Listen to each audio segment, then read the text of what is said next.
not need them. What's up, everybody? I'm Erik Scramlin with TacticalAttorney.com, and this is the Tactical In-Service Podcast for law enforcement. In this podcast, I discuss legal strategies and topics to help you stay up on the law.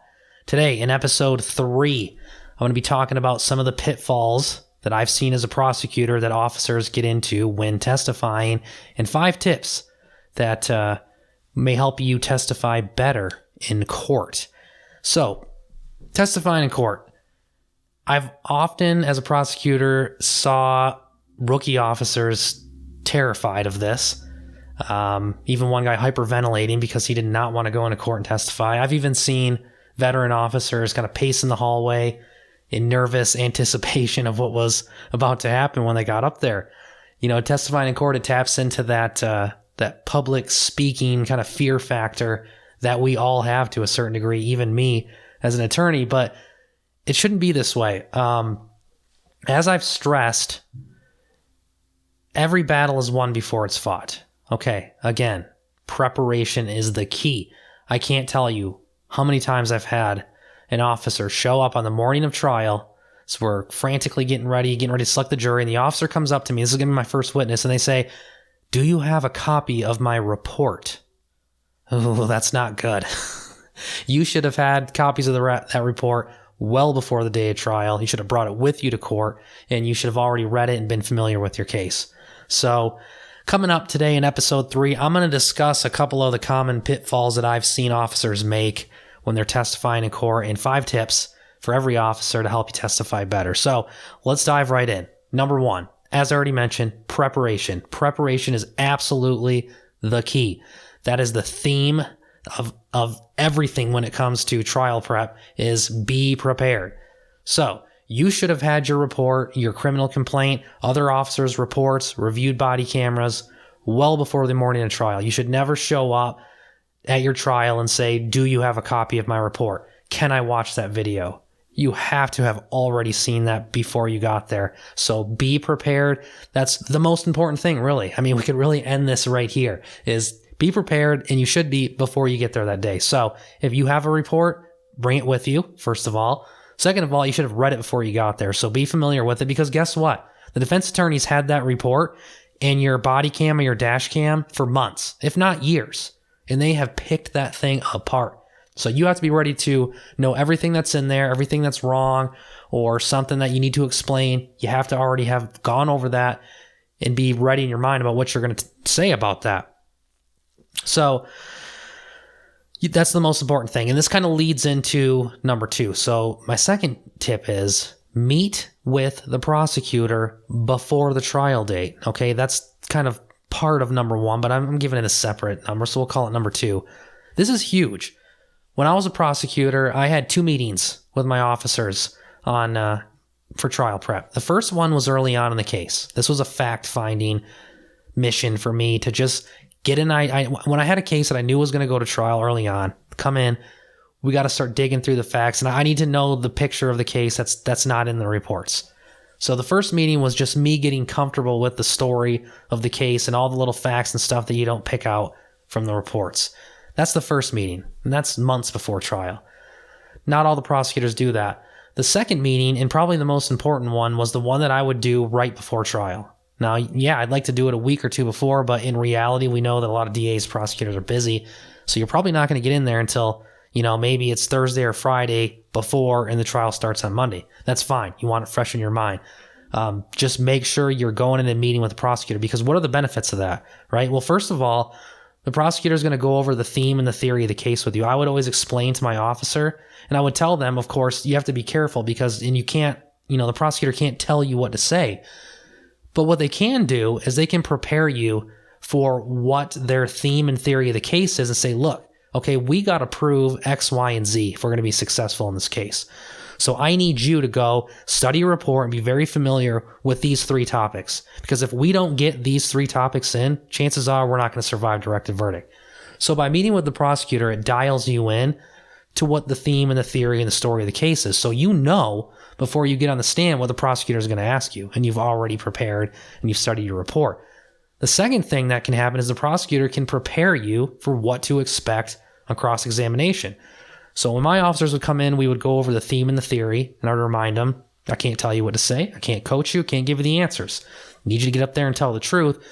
But I need you to really be prepared, study your report, and focus on these topics. By the way, the defense attorney is definitely going to cross-examine you on this statement that you have wrong in your report. So you need to think about why you put that in there and how you're going to explain that. Also, he's going to cross-examine you on why you didn't follow up on this lead. Okay, you had some information about a stolen vehicle that may have led to another suspect. I need you to be prepared to explain that to the jury about why you didn't do that. In fact, you know what? We're going to bring it up in direct exam. I don't want to give the defense attorney the chance to have an aha moment on cross. These are all things that you're going to get when you meet with the prosecutor. The last thing you want to do is not have that meeting and get on the stand and be surprised and not know the answer, because it looks like to the jury now that you're incompetent and you don't remember stuff, you're relying on your notes, and now the defense attorney is going to have a field day. You have no idea what he's coming after you for, what he's going to bring up. So, massively important to meet with your prosecutor before trial. Now, I know the realities of how it works. Yeah, you get subpoenaed to court all the time. You don't always know if it's going to go. I get that. I've been there before too. I've been in the witness room 5 minutes before trial saying, hey, we never thought this was DWI was going to go, but guess what? It's going. It happens. I say this as a general rule that you should really try, especially in the bigger cases. You know, when you have time, the felonies, make sure you have those meetings. If the prosecutor doesn't call you, reach out to them. Just tell them, like, look, I know this case looks like it's going to trial. Can I come meet with you? They're probably going to be thrilled that you did that. So, massively important, meet with your prosecutor. Okay, so number 3. Now we got to get into a little bit more of the strategy when you get on the stand. This is a common pitfall I see a lot of officers do, especially detectives in a bigger case. They bring a massive binder with like 8,000 pages of it up to the stand with them, and they set it in front of them. Or the patrol officer just brings a copy of his report and puts it up there. Okay, why do we not want you doing that? Okay, this is why. There's a couple of reasons. First of all, everything you brought up there with you, the defense attorney now gets to look at, because you've brought those notes up there and you're going to be testifying and using those as aids, so he gets to look at them. I've had cases in a murder case before where the defense attorney went through the 8,000-page binder and found a whole bunch of stuff that we didn't turn over in discovery, and it almost caused a mistrial. So, why bring that up there? Why take that chance and letting the defense attorney go through? Odds are you probably wrote handwritten notes. They get to look at all that stuff, so don't give them the opportunity. The second thing is, it doesn't look good in front of the jury when you're constantly referring to your notes. They want to see someone testifying confidently. And what's going to happen is odds are you know all that stuff anyway. You're just using it as a crutch, right? So I don't like to have that up there, because you rely on it as a crutch, and maybe you don't prepare as much because you know you're bringing that up there, and you don't need it. If you've done the preparation, if you've met with the prosecutor, you don't need it. So what you do instead is have your notes, and then maybe even make an outline, and then leave that on the prosecutor's table. Okay, the prosecutor asks you a question and you don't remember, like, I can't remember the date of that. All you have to do is say, I can't recall the exact date. If I had an opportunity to refresh my memory by looking at my notes, I could answer that question. So that's what you want to do. That's a procedure under the rules of evidence called refreshing the recollection of the witness. And that's the way you want to do it, rather than bringing the notes up there. So don't bring your notes up there with you. Okay, number 4. This is another important one, especially for the trials you're going to be on the stand for a while. Make eye contact with your jurors at the appropriate time. Okay, so the prosecutor asks you a question. Okay, it's the prosecutor's not the one that's determining this case. The jury is, or if it's a bench trial, the judge is. Prosecutor asks you a question, you turn to the jury, you make eye contact, you're very professional, and you explain your answer. Now, you got to be careful. You don't want to sit and kind of stare and be very creepy about it. You want to, when you make your points, okay, and you can still keep talking here and then turning to the jury and make sure you're making eye contact without making it weird. And I think, if you kind of stare at somebody, could get that way. But that's hugely important, because this is building that relationship as the prosecution team that we want to have with the jury, so they buy into our story. This is also huge when you're being cross-examined, okay? Because that direct examination, from the prosecutor's standpoint, you're the star of the show. I need you to get my story out in front of the jury. So you're going to tell my story to the jury. But when we get to cross-examination, the defense attorney wants to be the star of the show, and he wants to take that power from you. When he asks you a question and you turn to the jury and you explain it, you're now taking away some of the defense attorney's power that he's trying to take and be the star of that show. You know, the defense attorney asks you a question. I'm glad you asked me that question, sir. You turn to your jury and you explain the answer that you want to explain to them. And that takes away a lot from them. So that's huge. Again, do it appropriately. You don't want to stare. You don't want to just constantly do it. And also remember, during a bench trial, your judge, he's the jury. So he or she's the jury. You want to make sure you're explaining it to him as well. So that's always a big one. And you'll typically see that if you go watch jury trials, you'll see more experienced officers and expert witnesses. They're really good at doing that. It takes time to develop it, but trust me, it really does work.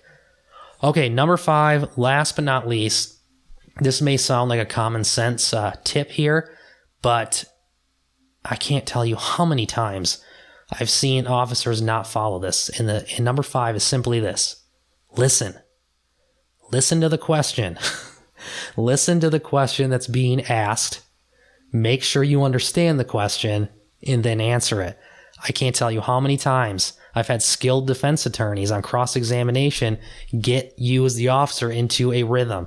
A yes, no, yes, no, yes, no. By the end of the cross-examination, you have admitted that you have no evidence in your case. You have no idea why you arrested the suspect, and you can't even tell any iota of evidence that points to the guilt. I'm shocked when this happens. It's these skilled officers get in this trance up there, and it's because they get caught in this rhythm and they're not listening to the questions, because a good defense attorney is going to ask you a question. He or she's going to ask you a question that's part true and part false, but they want you to agree with the whole thing.